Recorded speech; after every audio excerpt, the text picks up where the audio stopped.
death, illness, divorce. I'd start with something light. We didn't talk about these things at all when I was growing up in Deerfield in North Suburban Chicago. I'm part of a loving family, a lot of characters, four siblings. We laughed a lot, we ate together, we cared about each other. We didn't talk about these things either. So I kind of grew up in the dark. And then I really grew up in the dark because I got addicted to movies. Totally true. I traveled all around the world inside movie theaters.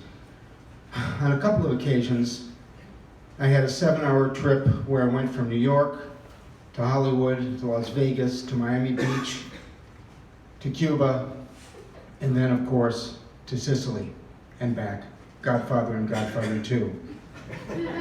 Fredo, you're my older brother and I love you, but don't ever take sides against the family again. Ever.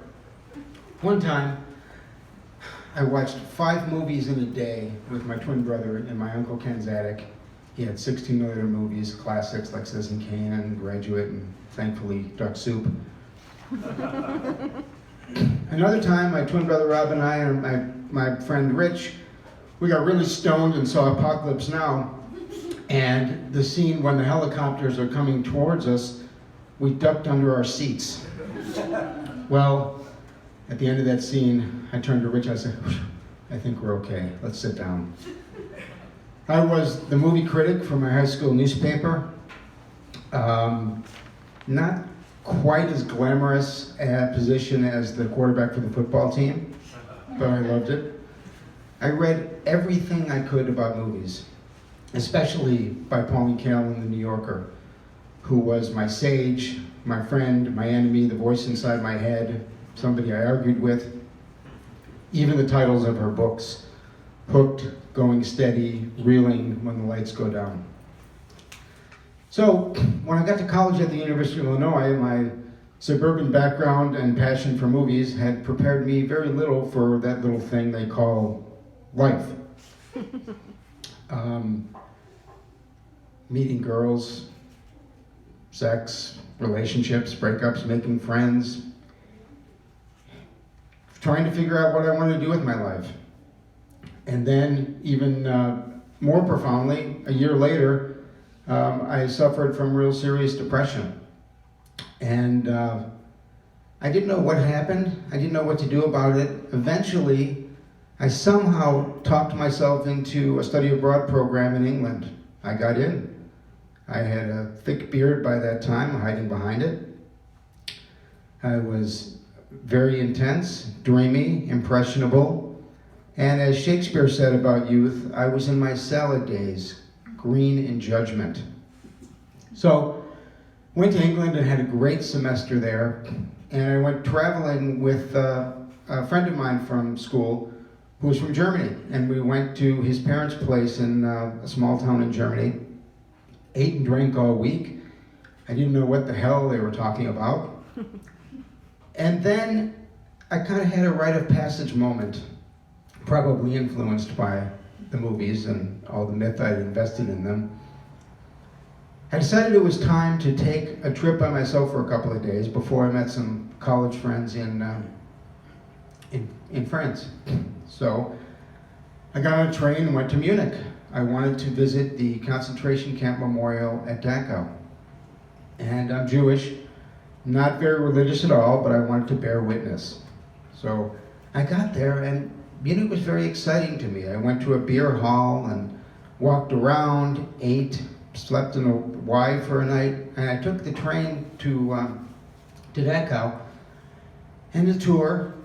And I remember going to the gift store there. Yes, they have a gift store in concentration camp memorials.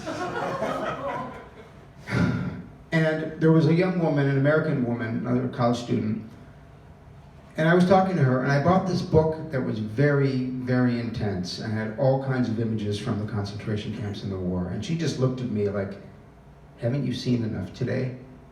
I said, no, I want to get this book. So I did. It was very disturbing, but I kept going, and it was time for me to travel. So I took the overnight train to Paris, and there was just this amazing epiphany of happiness. I was going to meet my best friend Kevin there and meet him in a youth hostel. And I got to the train station in Paris, and I didn't know this, but he was there. He was waiting for me. And we traveled around Paris, and the next day was my birthday, and we had a bottle of wine and ate in a cafe, and then we picked up a friend on the coast, came back to Paris. Christmas Eve at Notre Dame, we took a train down to Avignon, and I was trying out my high school French, trying to meet French women. I had a whole routine. I'd go up to them and say, "Bonjour, je m'appelle Dan." That was it. And then we took the train and went to Leaning Tower of Pisa, and we spent New Year's Eve in Florence up all night, and then went to Rome and the markets. It was just an amazing trip that opened up my eyes. Kind of intense, very intense. I went back to England by myself. I was very sick, I was exhausted, and I get back to England and my dorm room, and I hadn't had a chance to think about all that had happened.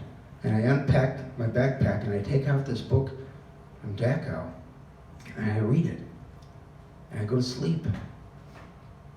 And I wake up screaming.